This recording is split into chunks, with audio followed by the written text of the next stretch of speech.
A escassez é um elemento muito chave quando a gente estuda economia, né? Ciência econômica. E a Amazônia, aparentemente, é tudo menos escassez. A floresta amazônica, ela basicamente é uma agrofloresta. Ela foi construída pelos povos que habitavam a Amazônia antes do processo colonial. Há várias cooperativas que produzem mais de 50 produtos da biodiversidade. Elas têm um lucro econômico 3 a 7 vezes mais que pecuária e soja. A pecuária tem uma importância econômica muito grande na região amazônica. 57% das áreas de degradação florestal também se encontram no estado do Pará. E muita dessa degradação está associada à atividade pecuária. Que a produtividade da pecuária na Amazônia é baixíssima, porque o solo da Amazônia é muito pobre de nutrientes. Porque o agricultor sabe, se ele destruir a nascente, se ele derrubar a mata, vai desaparecer a água. Desaparecendo a água, ele não vai ter produto. Ele tem que estar produzindo em equilíbrio com a natureza. Trabalhar a mentalidade das pessoas, abrir a mentalidade, ter conhecimento, ou seja, expansão de consciência. Uma árvore dessa em pé, ela é mais valiosa do que ela derrubada. Se eu fosse derrubar ela ia me dar mais ou menos R$100. Pego a semente, faço as mudas e vendo. Ela já me retornou R$1.200. E eu chamo isso aqui de poupança verde. Há 30 anos atrás, eu fiz tudo isso aqui, né? Eu tinha força e disponibilidade para trabalhar mesmo, né? Então, eu estou colhendo aquilo que eu plantei anterior. Uma floresta, permanecendo floresta, ela tem que dar bonificação do crédito para o agricultor, né? Então ele tem que pegar um crédito mais barato porque ele está preservando. Ele tem que ter isenção fiscal, porque ele está preservando, ele tem que ter uma vantagem fiscal. E ele pode poder usar essa área em outros investimentos, por exemplo, no mercado tipo carbono. Porque todo mundo só quer olhar o que eles falam que o boi emite, tá? Mas ninguém fala o que o capim sequestra. Temos que trabalhar com a fotossíntese ao nosso lado, né? Produzindo alimentos, mas também fazendo esse balanço de carbono para que ela possa ser, no futuro, uma atividade neutra em carbono. O problema é que todo mundo quer o efeito final, um planeta descarbonizado. Mas ninguém quer pagar pela descarbonização, ninguém quer deixar de se industrializar para descarbonizar. Então você tem uma certa conflito de interesses a nível internacional de eu quero um planeta habitável daqui a 50 anos ou eu quero que o meu PIB continue crescendo acima da média global nos próximos 5.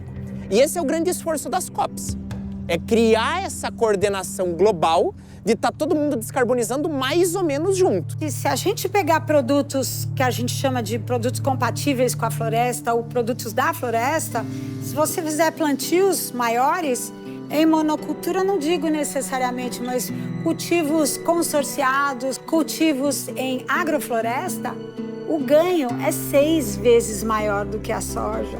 Então, para mim, hoje, aquele agricultor, aquele produtor rural que está plantando soja, está perdendo dinheiro. Os maiores municípios produtores de soja estão no Mato Grosso, na pré-Amazônia, ou também na Amazônia Legal, se quiserem. São os piores índices de bem-estar social, são nesses municípios. A gente tem o direito da natureza conquistado, garantido, mas a gente está cercado de soja. Soja essa que o agrotóxico cai aqui no Rio Laje. Então, tem um direito conquistado, mas ao mesmo tempo não está sendo respeitado. Aí quando você acorda cedo aqui, você cheiro de veneno. É uma grande preocupação nossa hoje, essas grandes plantações, esses grandes venenos que vai toda para a água, que não só para a nossa crença, mas também para a gente usar.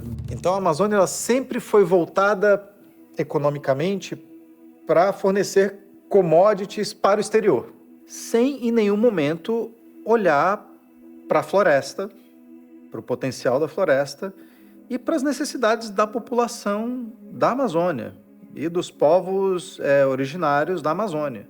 A gente já tem incentivos para a pessoa não desmatar, né? Para a gente evitar o desmatamento. A gente tem instrumentos econômicos para replantar floresta. Mas a gente não tinha o mais óbvio deles, que é remunerar as pessoas que estão protegendo as nossas florestas e na frente de quem está protegendo as nossas florestas, principalmente os povos indígenas e as populações tradicionais. Na década de 80 e 90, as pessoas tinham vergonha de dizer que era da agricultura familiar. Hoje não, a gente tem orgulho. A palavra da moda é a bioeconomia, né? A sociobiodiversidade. E esse projeto vem dar para nós poder de fala das comunidades. Porque para você falar da Amazônia, para você falar de saberes, você tem que viver na comunidade. Todos os pesquisadores que trabalham para evitar o colapso ambiental, o colapso da Amazônia, falam isso. Tem de escutar os povos indígenas, tem de respeitar os povos indígenas, que eles sabem e eles conhecem a forma. Formar politicamente, formar essa consciência política dos nossos direitos, de como, através do que a gente faz no território, o nosso modo de vida, ele é importante para a gente transformar essas relações do poder público com o nosso território. O racismo ambiental é essa injustiça socioambiental que atinge especialmente os territórios das comunidades, das populações racializadas. Então, os impactos da poluição nos territórios indígenas, nos territórios quilombolas, os impactos da degradação ambiental em decorrência do racismo estrutural. Então, o racismo ambiental é uma forma de racismo estrutural que impacta mais fortemente as comunidades racializadas.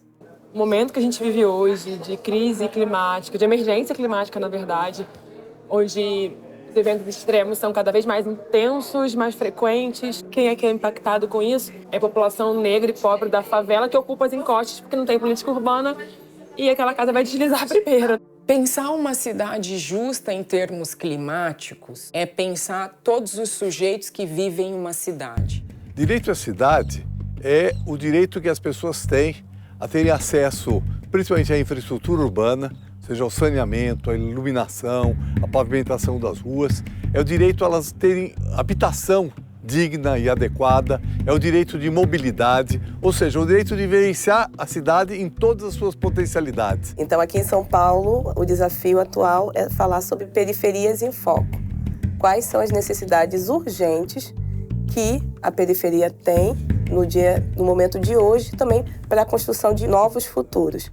Quando a gente analisa a população de periferia, você vai reparar que a grande maioria das pessoas, ela acorda de manhã, pega 3 horas de transporte público, vai para um trabalho braçal maçante, onde ela recebe o mínimo e depois ela pega mais 3 horas de transporte público de volta para casa. Esse cara não está em condição emocional, psicológica de se preocupar com o meio ambiente, com a Antártica, com pesquisa. Tipo, a pessoa, cara, tá cansada. A pessoa trabalhou, tá sendo mal paga e tá sendo explorada. A renda digna nada mais é do que a renda que uma família precisa para viver dignamente numa determinada localidade. E aí, quando a gente pensa isso, a gente pensa uma dieta decente, a gente pensa uma moradia adequada, a gente pensa saúde, a gente pensa educação, transporte, vestuário, cultura, lazer, ou seja, todos os itens, bens e serviços de consumo que uma família típica de uma determinada região precisa para viver decentemente, né? O lema não deixar ninguém para trás é um mantra, é um lema do Pacto Global. E justamente não deixar ninguém para trás é de não repetir erros do passado. Quando o presidente Lula diz que gênero no G20 tem que ser tratado em todo o G20 e não só pelo grupo de empoderamento feminino, ou quando a gente na COP diz que não queremos que gênero fique confinado à sala específica de negociação de um plano de ação de gênero, que é um documento concreto que a gente vai negociar, mas que isso esteja em todas as salas de negociação, a gente está trazendo mais luz e mais evidência para essa perspectiva. A gente precisa olhar para esse novo movimento da sociedade, esse novo momento do planeta Terra, em que exige um esforço colaborativo e coletivo. A sociedade civil organizada, o poder público, a academia precisa estar junto, mas as empresas também entenderam que elas precisam fazer parte desse novo momento. O nosso programa de educação ambiental já está em atividade há 12 anos. Nós chamamos de ecoeducação. Nós cobrimos hoje 25 mil vias com coleta de recicláveis. Por isso, a equipe de educação ambiental está passando de casa em casa para fazer essa orientação dedicada. Quando você coloca meta, você se compromete com o mercado e você consegue fazer essa cadeia girar. Na Unilever, por exemplo, nós temos uma meta de até 2035, 100% das embalagens sejam reutilizáveis, retornáveis ou compostáveis. E 95% da matriz industrial brasileira utiliza plástico. Como é que a gente convive com isso, já que a gente não vai mudar nosso padrão de desenvolvimento? Nós temos que trazer, então, a economia da circularidade para isso.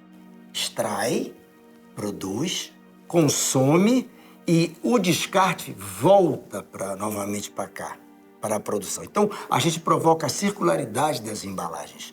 Isso é muito importante porque você evita consumir recursos naturais, bem como evitar também novas emissões de carbono. E aí você estimula uma nova economia mais favorável ao meio ambiente. A maior fragilidade das empresas hoje é entender o que significa inteligência em direitos humanos. Muitas vezes a gente conversa com a alta liderança e eles têm uma total visão pragmática do negócio. E eles não entendem que negócios e empresas não são feitas sem almas.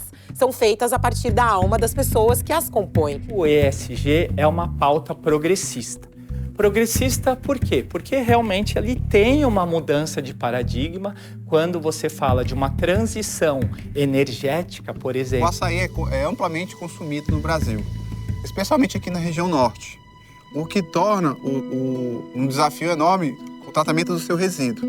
Frente a isso, a gente vê uma oportunidade de utilizar esse resíduo como um biocombustível no processo de queima para gerar calor e utilizá-lo na nossa secagem de areia. Naturalmente, a necessidade do planeta tem se aprofundado mais e isso renovou na nossa empresa a disposição de sermos cada vez melhores também no que se refere à redução de emissões de gases de efeito estufa. O SAF ele é o Sustainable Aviation Fuel em inglês, que é o nosso combustível sustentável. Ele pode reduzir até 80% das emissões de carbono. A estratégia da empresa de descarbonização e combate às mudanças climáticas está muito em linha com a sustentabilidade do nosso negócio. Pensando na nossa Agenda 2030, em tudo aquilo que a gente quer proporcionar para o nosso público interno, para o usuário e pensando em toda a sustentabilidade do negócio. É importante que se uma empresa que chegue na região, e eu faço esse destaque também, a empresa chegou e cumpriu todas as leis ambientais que estão postas no país. A gente precisa reconhecer isso.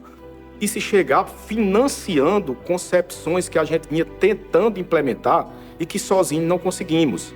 Importante chegar à visão da empresa de fora que está implementando um grande empreendimento econômico de geração de energia, mas está deixando uma nova proposta de convivência. A CTG ela pensa sempre no longuíssimo prazo. Então, não dá para você ignorar essa relação com as comunidades.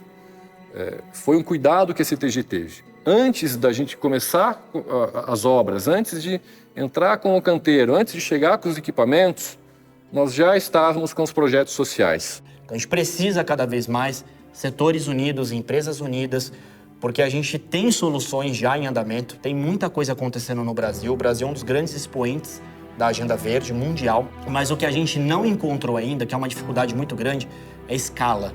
Conectar as pessoas em prol de uma agenda comum, de um objetivo comum, é convergência, que é a tecnologia do século. Então, não qualquer convergência. Ela precisa ser sistêmica, precisa ser regenerativa, dialógica e consciente também para poder funcionar. As empresas saírem de si, as associações e olharem para o país e falarem assim: vamos ter uma visão estratégica, pré-competitiva, vamos todo mundo aqui estar juntos, porque esse é o caminho aí, e só juntos e convergentes, assim, com um plano de longo prazo, mas com ações efetivas no curtíssimo prazo, é que a gente chega no lugar que a gente merece estar chegando, que é avançar com a descarbonização e ser exemplo de soluções para o mundo todo. A força do coletivo é que vai nos ajudar a regenerar o planeta.